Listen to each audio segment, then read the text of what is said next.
प्यारे बच्चों नमस्कार, आप सभी का स्वागत है हमारे इस वीडियो सीरीज में। तो आज के क्लास में हम लोग फिर से कर्बक का ये जो कर्बक चैप्टर है इसके ऑब्जेक्टिव को देखेंगे और मैं उम्मीद करता हूं कि आज के क्लास में जो भी बच्चे जुड़े रहेंगे उनका आज और अभी का अभी ऑब्जेक्टिव इस चैप्टर का पूरा और पूरा कंप्लीट हो जाएगा। तो चलिए बिना देरी किए हुए हम अपने क्लास को स्टार्ट करते हैं।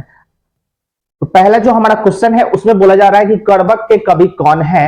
ऑप्शन आपके सामने 4 ऑप्शन दिया हुआ है। इसका जो सही जवाब हो जाएगा वो होगा मलिक मोहम्मद जैसी, यानी कि option number C, Malik Mohammad जैसी। कर्बक के कवि कौन है? मलिक मोहम्मद जैसी। लिख लीजिएगा मलिक मोहम्मद जैसी। कर्बक के कवि कौन है? मलिक मोहम्मद जैसी। आगे चले तो आगे हम लोग बात करेंगे। अगला जो क्वेश्चन है हमारा वो है जायसी का जन्म स्थान। जायसी का जन्म स्थान है कहां है?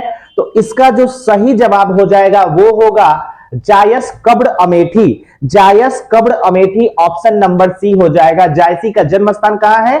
जायस कब्र अमेठी। अगले क्वेश्चन की बात करें तो अगला जो हमारा क्वेश्चन है वो है मलिक मोहम्मद जैसी। मलिक मोहम्मद जैसी की मृत्यु कब हुई थी? तो मलिक मोहम्मद जैसी की जो मृत्यु है वो ऑप्शन नंबर ए हो जाएगा लगभग 548 ईस्वी में। लगभग 548 ईस्वी में, या अनुमानतः बोल सकते हैं क्योंकि इनका जो जन्म है और मृत्यु है उसका अनुमानतः डेट रखा गया है। तो इनकी जो मृत्यु हुई थी वो लगभग 548 में हुई थी। अगले क्वेश्चन पे चलते हैं। मलिक मोहम्मद जैसी कवि है। मलिक मोहम्मद जैसी कवि है। इसका जो हो जाएगा ऑप्शन नंबर डी आंसर हो जाएगा प्रेम की पीर के। मलिक मोहम्मद जैसी है प्रेम के पीर के, ऑप्शन नंबर डी। अगले क्वेश्चन पे चलते हैं। चित्ररेखा या बोल सकते हैं चित्ररेखा किस कवि की रचना है? तो ये जो है वो मलिक मोहम्मद जैसी की है। मलिक मोहम्मद जैसी की चित्ररेखा, चित्ररेखा जो है वो मलिक मोहम्मद जैसी की है। नोट कर लीजिएगा। अगले क्वेश्चन पे चलते हैं। अगला जो क्वेश्चन है हमारा 6 नंबर, वो क्या कह रहा है कि मलिक मोहम्मद जैसी कविता कौन सी है? मलिक मोहम्मद जैसी की कविता कौन सी है? तो हम लोग जानते हैं कि हमारा जो चैप्टर चल रहा है वो है कर्बक, तो ऑप्शन नंबर बी हो जाएगा कर्बक। अगला क्वेश्चन है वो है मलिक मोहम्मद जैसी का जन्म कब हुआ था?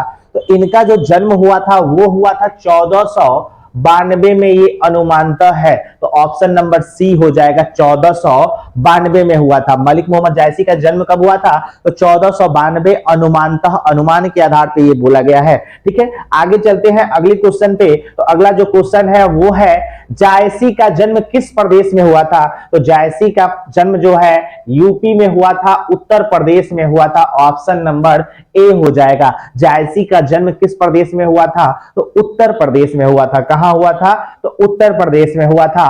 आगे जो अगला जो क्वेश्चन है वो है जायसी किस तरह के कवि हैं? जायसी किस तरह के कवि हैं? तो यहां पे ऑप्शन दिया हुआ है भक्त कवि, सूफी कवि, श्रृंगारिक कवि, या इनमें से कोई नहीं। तो ऑप्शन नंबर बी हो जाएगा सूफी कवि है। कैसे कवि है? सूफी कवि है। जायसी किस तरह के कवि है? सूफी कवि है। जायसी किस तरह के कवि है? सूफी कवि है। चलिए आगे चलते हैं अगले क्वेश्चन पे। तो आगे है जायसी के पिता का नाम क्या था? तो जायसी के पिता का नाम था मलिक शेख ममरेज। मलिक शेख ममरेज। जायसी के पिता का नाम क्या था? मलिक शेख ममरेज, मलिक शेख ममरेज, मलिक शेख ममरेज। ऐसे याद करोगे तो याद हो जाएगा। चलिए आगे चलते हैं। आगे चले तो आगे है जायसी थे। जायसी थे क्या थे? तो जायसी जो थे वो एक फकीर थे। क्या थे? फकीर। जायसी क्या थे? फकीर थे।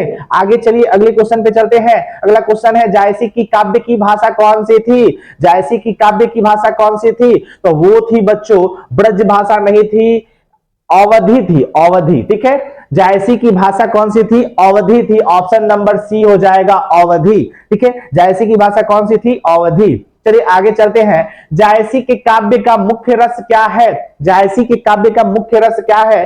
तो इसका आंसर हो जाएगा श्रृंगार रस। श्रृंगार रस। जायसी के काव्य का मुख्य रस क्या है? श्रृंगार रस। जायसी के काव्य का मुख्य रस क्या है? श्रृंगार रस। चलिए अगले क्वेश्चन पे चलते हैं। अगला जो क्वेश्चन है वो है जायसी ने रतन सेन तथा पद्मावती की कथा को किस प्रकार जोड़ा है? किस प्रकार जोड़ा है? तो रक्त की लेई के द्वारा, रक्त की लेई द्वारा। ऑप्शन नंबर सी हो जाएगा, रक्त की लेई द्वारा। आगे चलते हैं, अगला जो क्वेश्चन है वो है, जायसी ने रतन सेन एवं पद्मावती की कथा को किसके द्वारा सींचा है? तो किसके द्वारा सींचा है?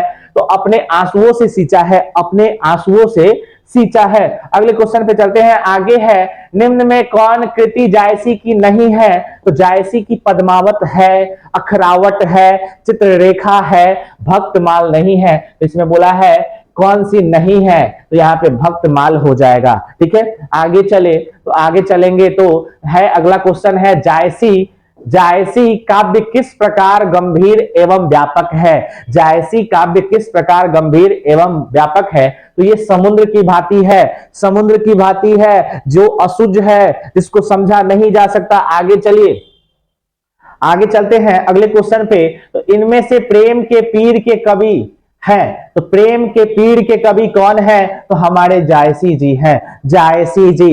इनमें से प्रेम के पीर के कवि कौन है? तो जायसी हो जाएगा। चलिए अगले क्वेश्चन पे चलते हैं। तो अगला जो हमारा क्वेश्चन है वो है, कर्बक कहां से लिया गया है? तो कर्बक आपको मालूम है कि पद्मावत से लिया गया है, पद्मावत के प्रारंभिक और अंतिम छंदों से लिया गया है। तो सही जवाब हो जाएगा पद्मावत। कर्बक कहां से लिया गया है? तो पद्मावत से लिया गया है। चलिए आगे चलते हैं। तो आगे है, जायसी रचित पद्मावत की भाषा क्या है? तो जायसी रचित पद्मावत की भाषा है अवधी। कौन सी है? अवधी। आगे चलिए, आगे चलेंगे तो आगे यहां पे देखेंगे, मलिक मोहम्मद जायसी किस परंपरा के कवि हैं? मलिक मोहम्मद जायसी किस परंपरा के कवि हैं? तो यहाँ पे आंसर हो जाएगा प्रेमाख्यान काव्य परंपरा के, प्रेमाख्यान काव्य परंपरा के, प्रेमाख्यान काव्य परंपरा के। चलिए आगे चलते हैं अगले क्वेश्चन पे। तो अगला क्वेश्चन है, जायसी ने अपनी आंख की उपमा किससे की है? तो जायसी ने अपनी आंख की जो उपमा है वो दर्पण से किया है कि दर्पण की तरह स्वच्छ और निर्मल है मेरा आंख, जिसमें जो जैसा व्यक्ति आता है मैं उसका वैसा प्रतिबिंब बनाता हूं, इसीलिए बड़े बड़े लोग हमें पूजते हैं, हमारे चरणों को पकड़ते हैं। ठीक है, आगे आइए, आगे चलते हैं। आगे है, मलिक मोहम्मद जायसी किस शाखा के कवि हैं? किस शाखा के कवि हैं? तो यहाँ पे प्रेम मार्गी शाखा, ज्ञान मार्गी, कृष्ण मार्गी, यहाँ पे ऑप्शन नंबर ए हो जाएगा। मलिक मोहम्मद जायसी प्रेम मार्गी शाखा के कवि हैं, प्रेम मार्गी शाखा के कवि हैं। अगले क्वेश्चन पे चले तो अगला जो क्वेश्चन है वो है, पद्मावत किसकी रचना है? पद्मावत किसकी रचना है? तो पद्मावत जो है वो है जायसी की रचना हो जाएगा, मलिक मोहम्मद जायसी की। तो ऑप्शन नंबर सी इसका सही जवाब हो जाएगा। अगले क्वेश्चन पे चलते हैं। तो अगला देखिए, अब क्वेश्चन यहाँ पे खत्म होता है। ये आप लोग का जितना भी क्वेश्चन हुआ है उसका आंसर है। अगर आप मिलाना चाहते हो तो मिला सकते हो कि आपका कितना सही हुआ है। तो यहाँ पे करें आगे, ऑब्जेक्टिव के बाद ये जो है 100 प्रसंग व्याख्या करे हैं। क्या बोल रहा है? पहला क्वेश्चन क्या बोला है कि धनी सो परुख जस कीर्ति जासो, फूल मरे पे मरे न वासु। ऐसे, धनी सो परुख जस कीर्ति जासु, फूल मरे पे मरे न वासु। ठीक है, इसका जब हम व्याख्या करेंगे तो व्याख्या हम लोग किस तरीके से करेंगे? तो ये देखिए, आप लोग को मैंने पिछले वीडियो में ये बड़ी ही बेहतरीन तरीके से आप लोग को बताया हूं। यहाँ पे धनी सोई जस कीर्ति जासु, फूल मरे पे मरे न वासु। इसमें कवि क्या कहते हैं? तो इसमें कवि कहते हैं, कवि कहते हैं कि वह पुरुष धन्य है जिसकी कीर्ति और प्रतिष्ठा इस संसार में है, जिसकी कीर्ति और प्रतिष्ठा इस संसार में है, उसी तरह रह जाती है जिस प्रकार पुष्प के मुरझा जाने पर भी उसका सुगंध रह जाता है। ठीक है, यहाँ पे इस लाइन के द्वारा जो कहा गया है, इसमें कवि कहते हैं कि वह पुरुष धन्य है जिसकी कृति रह जाती है इस समाज में, जो अच्छे कर्म करके जाता है वो रह जाता है, जिस प्रकार से पुष्प के मुरझा जाने पर भी उसका सुगंध रह जाता है, उसी तरह अच्छे इंसान की कृति इस समाज में रह जाती है। देखिए आगे क्या है, एक नैन जस दर्पण औ तेहि निर्मल भाव, एक नैन जस दर्पण औ तेहि निर्मल भाव, सब रूपवंत गही मुख जो ही कई चाऊ। यहाँ पे कवि क्या कहते हैं? तो सबसे पहले इसका जो अर्थ स्पष्ट किया गया है, इस पंक्ति में महाकवि अपनी एक आंख की तुलना दर्पण से किए हैं। अपनी जो एक आंख है उसकी तुलना किससे किए हैं? दर्पण से किए हैं, क्योंकि दर्पण निर्मल होता है एवं व्यक्ति की सही तस्वीर दिखाती है, ठीक उसी प्रकार कवि की निर्मलता, उसकी कल्याणकारी भावना उसकी कविताओं में दिखती है, जिसके कारण सभी लोग कवि की प्रशंसा करते हैं। यानी कि कवि इसमें अपनी आंख की उपमा, अपनी आंख को दर्पण की तरह बताए हैं, निर्मल और स्वच्छ, कि जैसा भी व्यक्ति आता है उसका वैसा प्रतिबिंब मैं बनाता हूं। यानी कि समाज में बहुत किस्म के लोग हैं, गरीब है, अमीर है, सभी का जो छवि होता है मैं उसी तरीके से बनाता हूं। ऐसा नहीं है कि जो अमीर व्यक्ति है उनका कुछ खास बना दूं और जो गरीब है उनका मैं ऐसे ही रहने दूं, नहीं। तो वह उसी कारण से यहां बोला जा रहा है, जिसके कारण सभी लोग कवि को की प्रशंसा करते हैं, कवि को पूजते हैं, वही इस लाइन में यहां पे कहा गया है। तो उम्मीद करते हैं कि इसका आप लोग एक बार स्क्रीनशॉट ले लोगे। चलिए आगे का लाइन है, जौ लही अंबही डाब न होई, पौ लही सुगंध बसाई न सोई। क्या क्या फिर से, जौ लही अंबही डाब न होई, पौ लही सुगंध बसाई न सोई। यहां पे इसमें कवि क्या कहते हैं कि इस पंक्ति में महाकवि क्या कहते हैं कि जिस प्रकार आम में नुकीली डाबे, डाबे का मतलब होता है मंजरी, ठीक है, डाबे का मतलब होता है मंजरी, ठीक है, नहीं निकलती तब तक उसमें सुगंध नहीं आता। यानी कि आम में सुगंध आने के लिए डाब युक्त मंजरी का निकलना जरूरी है।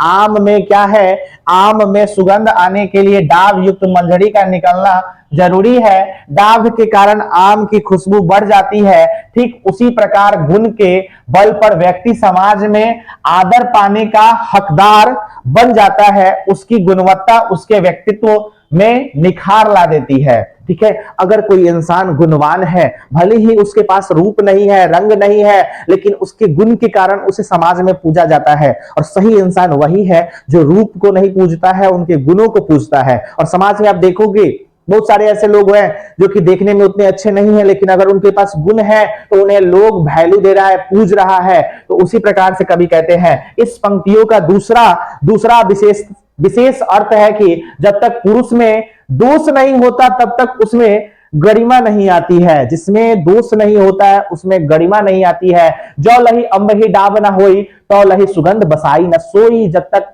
आम में मजरी नहीं निकलता है तब तक उसमें सुगंध नहीं होता है। और इसके द्वारा कवि क्या कहना चाहते हैं, विशेष अर्थ में देखिए यहाँ पे क्या लिखा हुआ है कि जब तक पुरुष में कोई दोष नहीं होता तब तक उसमें गरिमा नहीं आती है, गरिमा नहीं आती है। ठीक है।